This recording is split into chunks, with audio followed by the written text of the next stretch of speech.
अधूरी आत्मा, आखिर वो इंतजार क्यों करती है?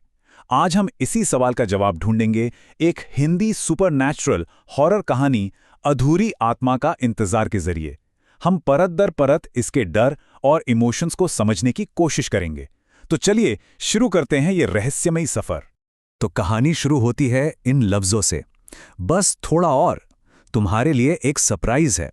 ये शब्द है राहुल के, जो वो अपनी पत्नी नेहा से कहता है। रात का वक्त है और गाड़ी एक सुनसान सड़क पर है। सुनने में तो अच्छा लगता है, पर यहीं से उस खौफ की नींव पड़ती है जो आगे चलकर सब कुछ बदलने वाला है। और ये जो सुनसान सड़क है ना, ये सिर्फ एक रास्ता नहीं है। समझिए, ये नेहा की बढ़ती हुई घबराहट का सिंबल है। सोचिए, बाहरी दुनिया से कोई कनेक्शन नहीं, और वो एक ऐसी जगह पर है जहां कुछ भी, मतलब कुछ भी हो सकता है।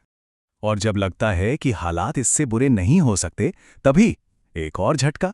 मोबाइल में नेटवर्क नहीं है, मदद का कोई रास्ता नहीं। ये जो टोटल आइसोलेशन है ना, पूरी तरह से अकेले और बेबस हो जाना, यही तो किसी भी हॉरर स्टोरी का सबसे खतरनाक हिस्सा होता है। और फिर माहौल का टेंशन अपने पीक पर पहुंच जाता है। अचानक कार में एक पुराना डरावना सा गाना अपने आप बजने लगता है। अब देखिए, ये कोई नॉर्मल टेक्निकल ग्लिच नहीं है, ये एक सुपरनैचुरल सिग्नल है जो नेहा के मन में बैठे डर को सच साबित कर रहा है।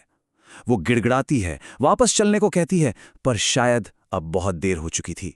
तो यहीं से कहानी का पहला हिस्सा शुरू होता है। एक अशुभ संकेत, एक अचानक एक्सीडेंट, और उसके बाद का जो वो रहस्यमयी माहौल है ना, वो कहानी को एक बेहद डरावने मोड़ पर ले आता है। अब सीन बदलता है। नेहा की आंख अस्पताल में खुलती है, लेकिन उसे अपनी चोट या दर्द की फिक्र नहीं है। उसके दिमाग में बस एक ही सवाल घूम रहा है, वो लड़की कहाँ गई?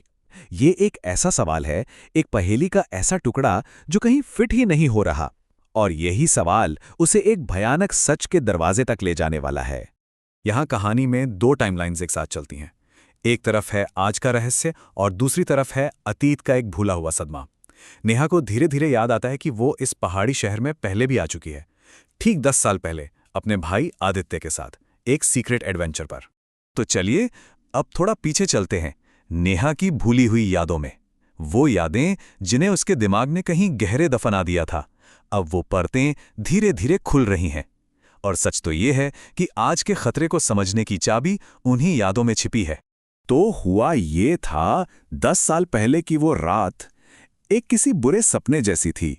एक सीक्रेट एडवेंचर के नाम पर वो और उसका भाई जंगल के एक पुराने खौफनाक घर में पहुंच गए। अंदर उन्हें एक रोती हुई लड़की दिखी, लेकिन इससे पहले कि वो कुछ समझ पाते, पलक झपकते ही वो लड़की एक खतरनाक बुरी आत्मा में बदल गई। दरवाजे खटाक से अपने आप बंद हो गए और दोनों भाई बहन अंदर फंस गए।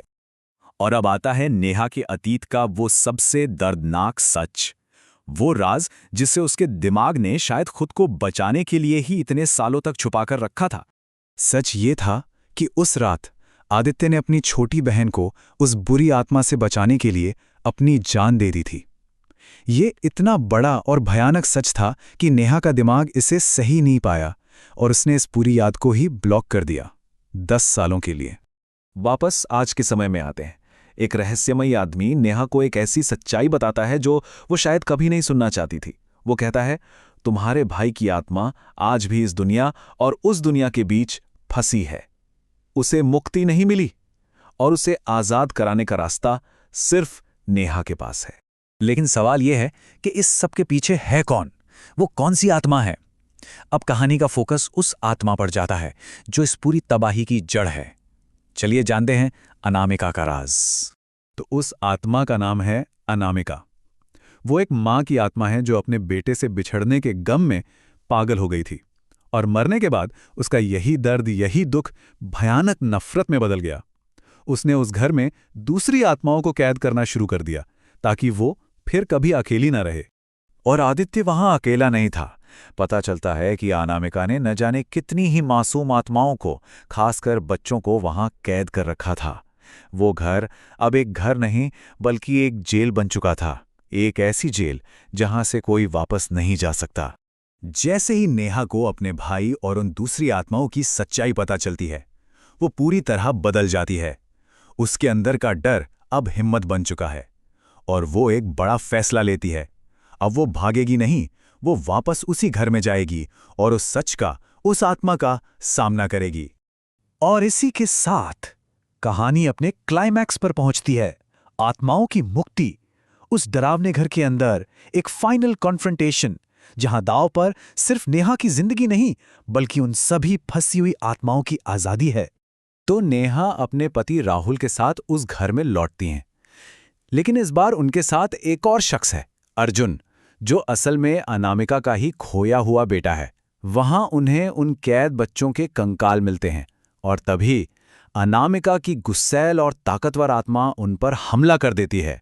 ठीक इसी पल कहानी में एक इमोशनल टर्न आता है जो सब कुछ बदल देता है। जब लगता है कि अब कुछ नहीं हो सकता, तब अर्जुन अपनी माँ की आत्मा से कहता है, माँ, मुझे नहीं चाहिए ऐसा प्यार जो किसी को कैद कर दे। बस ये शब्द, यही वो ताकत थे जो उस सालों की नफरत को तोड़ सकते थे। इस भयानक टकराव के बाद अब कहानी अपने अंजाम की तरफ बढ़ती है। ये वक्त है आखिरी अलविदा का, एक ऐसी इमोशनल रिहाई जिसका इंतजार न जाने कितनी आत्माएं कितने सालों से कर रही थीं।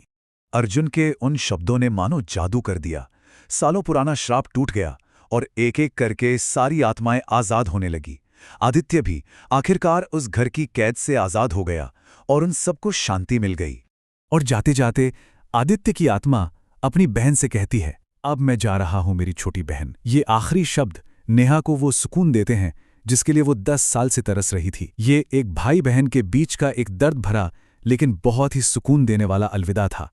और यहीं पे नेहा की ये इमोशनल जर्नी भी पूरी होती है। उसकी आंखों में आंसू तो हैं, लेकिन इस बार ये दुख के नहीं, सुकून के आंसू हैं।